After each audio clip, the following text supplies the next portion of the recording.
जिंदगी में बड़ा तभी कुछ कर पाओगे जब अर्निंग पर नहीं लर्निंग पर ध्यान लगाओगे। जो पानी से नहाएगा वो सिर्फ और सिर्फ लिबास बदल सकता है। जो पानी से नहाएगा वो सिर्फ और सिर्फ लिबास बदल सकता है। जो पसीने से नहाएगा दोस्तों वो पूरी दुनिया का इतिहास बदल सकता है। पूरी दुनिया का इतिहास बदल सकता है। Welcome to the my channel Amit Kumar Gola. Like subscribe और शेयर करना बिल्कुल न भूलें दोस्तों, एंड घंटी को दबाएं एंड रीड नाउ बुक।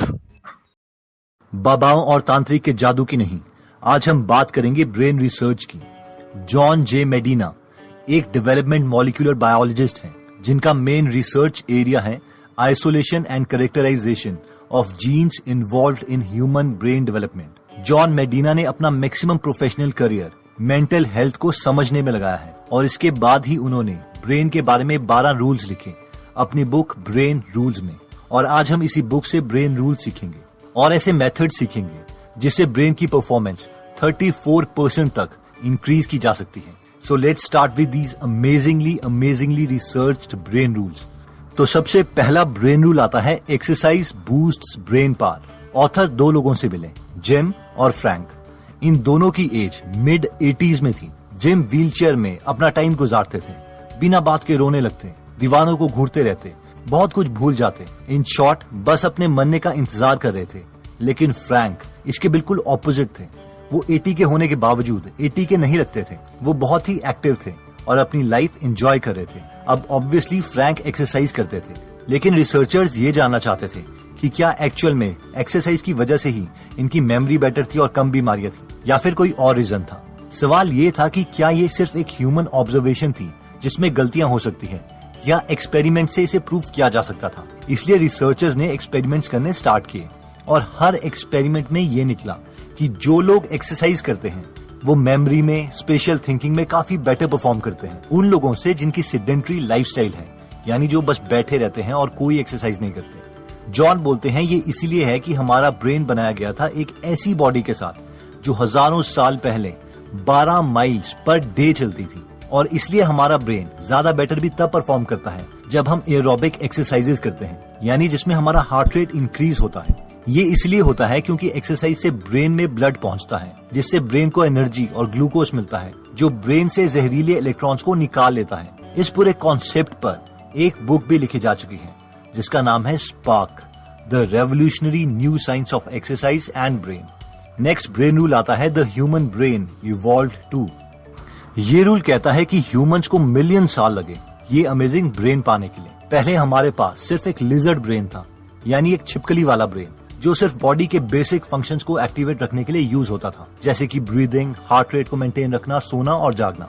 ये कोई कॉम्प्लेक्स काम नहीं कर सकता था। लेकिन फिर इसमें कुछ और ऐड हुआ, एमिगडला, और हमें एक कैट ब्रेन मिला जिसकी वजह से हम नई चीजों के केपेबल हो गए, जैसे कि हम शिकार को देख के मार सकते थे, शिकारी को देख के भाग सकते थे और रिप्रोड्यूस कर सकते थे। और फाइनली बहुत सालों के बाद इसमें ऐड हुआ कॉर्टेक्स, जो कि ब्रेन के इंटरनल पार्ट्स के साथ डीप कम्युनिकेशन कर सकता था, जिसकी वजह से हमें बोलने के स्किल्स, मेमोरी और प्रोसेसिंग पावर मिली। और ये सब इम्प्रूवमेंट्स तब हुई जब ह्यूमंस सवाना में आए और जब हमने 4 टांगों के बजाय 2 टांगों पर चलना सीखा, जिसकी वजह से हमारी बॉडी को कम एनर्जी की जरूरत पड़ती थी और वो सारी एक्स्ट्रा एनर्जी ब्रेन को डेवलप करने में यूज होती थी, जिसकी बदौलत हमें ये अमेजिंग कॉम्प्लेक्स ब्रेन मिला।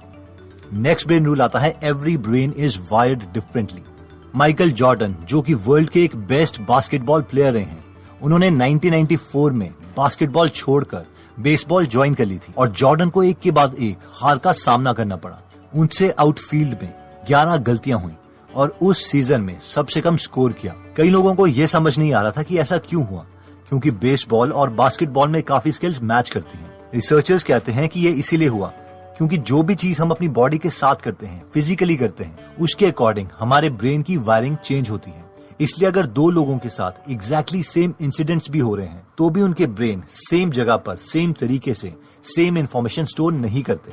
नेक्स्ट ब्रेन रूल आता है we don't pay attention to boring things. बहुत ही अमेजिंग रिसर्च में रिसर्चर्स को यह पता चला कि एट अ टाइम सिर्फ और सिर्फ हम एक ही चीज पर फोकस कर सकते हैं, यानी मल्टीटास्किंग के लिए हम बने ही नहीं हैं। जिसका मतलब यह है कि अगर हमारे सेंसेस किसी चीज को देख भी रहे हैं तो विद इन फ्यू सेकेंड्स वो उनमें से मैक्सिमम चीजों का डेटा डिलीट कर देंगे, ताकि हमारा ब्रेन एक ही चीज पर फोकस कर सके। रिसर्चर्स कहते हैं कि अगर हम किसी भी चीज पर अटेंशन बनाना चाहते हैं तो हम इमोशनली अराउज्ड होने चाहिए।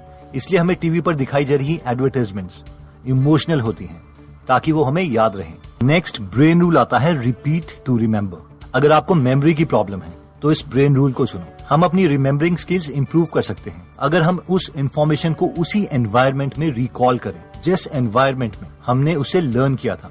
यानी अगर हमें एग्जाम हॉल में एग्जाम देना है तो हमें कोशिश करनी चाहिए कि जब भी हम पढ़ाई करें तो हमारा रूम एग्जाम हॉल की तरह ही दिखे ताकि हम उस इंफॉर्मेशन को रिकॉल कर सकें। नेक्स्ट ब्रेन रूल आता है रिमेम्बर टू रिपीट। ये ब्रेन रूल कहता है कि मैक्सिमम इंफॉर्मेशन हम पहले कुछ मिनट में ही भूल जाते हैं। लॉन्ग टर्म मेमोरीज हिपोकैम्पस और कॉर्टेक्स की कम्युनिकेशन के दौरान बनती है। यानी अगर हमें लॉन्ग टर्म तक चीजें याद रखनी है तो हमें उसी इंफॉर्मेशन से रिलेटेड और चीजें याद करनी चाहिए और साथ में हमें इन इंफॉर्मेशन को इक्वल टाइम के बाद रिवाइज करते रहना चाहिए। नेक्स्ट ब्रेन रूल आता है स्लीप वेल थिंक वेल। आपका तो पता नहीं पर मुझे ये मिसकंसेप्शन था कि सोना एक बहुत बड़ा टाइम वेस्ट है। जितना ज्यादा नंबर ऑफ आवर्स में स्टडी को दूंगा उतना ज्यादा मैं अचीव कर पाऊंगा और मैं बहुत कोशिश भी करता था कि मैं कम से कम सोया करूं। इसलिए मैं हमेशा थका सा और रिएक्टिव स्टेट में रहता था। बट ऑब्वियसली साइंस ये प्रूव कर चुकी है कि हम जितनी कम स्लीप लेंगे उतने ज्यादा नेगेटिव कंसिक्वेंसेस हमारे साथ हो सकते हैं। कम स्लीप से हमारी अटेंशन कम हो जाती है, हमारी मेमोरी पर नेगेटिव इफेक्ट पड़ता है, हमारा मूड खराब हो जाता है, even logical thinking negatively impact होती है और साथ में हमें बॉडी मूवमेंट से रिलेटेड बीमारियां भी हो सकती हैं। एक स्टडी में रिसर्चर्स ने ये शो किया कि अगर नासा के पायलट्स 26 मिनट का एक छोटा सा नैप भी ले लेते हैं तो उनकी परफॉर्मेंस 34% तक इम्प्रूव की जा सकती है। और ये इसीलिए है क्योंकि हमारे ब्रेन के न्यूरॉन्स बहुत ही रिदमिक वे में एक्टिविटीज शो करते हैं। इन शॉर्ट जो पूरे दिन हमने लर्न किया था वो सोते टाइम उसे रिप्ले करते हैं। इसलिए दिमाग तेज करने का ये एक शॉर्ट तरीका है कि हम छोटा सा नैप ले लें। नेक्स्ट ब्रेन रूल आता है stressed brain don't learn the same way. Imagine कीजिए कि आपका कोई लव्ड वन बहुत बीमार है और उसे आप और आपके फैमिली मेंबर्स हॉस्पिटल ले जा रहे हैं ऑपरेशन के लिए। उन्हें ऑपरेटिंग रूम में ले जाया जाता है। आप ऑपरेशन रूम के बाहर वेट कर रहे हैं और वहां पर कोई आपको एक सवाल पूछता है कि क्या आप 86,51,277 को 2 से मल्टीप्लाई कर सकते हो और वो भी विद इन 5 सेकेंड। तो ऑब्वियसली हमारा ब्रेन इस कैलकुलेशन को नहीं कर पाएगा क्योंकि वो स्ट्रेस्ड है। और ये ब्रेन रूल भी यही कहता है कि जनरली स्ट्रेस में ब्रेन परफॉर्मेंस डिक्रीज हो जाती है। ये इसलिए है क्योंकि हमारा ब्रेन स्ट्रेस के टाइम में एड्रेनालिन और कॉर्टिसोल रिलीज करता है जो कि हमारी बॉडी को अटेंटिव कर देती है, लेकिन थोड़े टाइम के लिए। लेकिन लंबे समय तक स्ट्रेस से रिलीज हुआ एड्रेनालिन हमारे ब्लड वेसल्स में स्कार्स डाल देता है जिससे हार्ट अटैक या स्ट्रोक तक आ सकता है। इसलिए स्कूल में भी कम से कम ही स्ट्रेस एनवायरनमेंट होना चाहिए। नेक्स्ट ब्रेन रूल आता है stimulate more of the senses. ये ब्रेन रूल कहता है कि हमारी जितनी ज्यादा सेंसेस किसी काम में इन्वॉल्व होगी हमें उतना ही ज्यादा याद रहेगा। मानिए कि रिसर्चर्स आपकी आंखों में पट्टी बांधते हैं और आपके नोज के पास एक नाशपाती का पीस रखते हैं ताकि आप उसे स्मेल कर पाएं, लेकिन आपको वो एक एप्पल का पीस खिलाते हैं। अगर वो इस कंडीशन में आपसे पूछते हैं कि आपको कौन सा फ्रूट खिलाया गया है तो हमें से मैक्सिमम उतना जितना आगे तेरे पास हो दिखाओ उतना, जितना आगे तेरे पास हो और बात उतनी का जिन तेरी औकात हो। दिल की गहराई से प्यार भरा नमस्कार।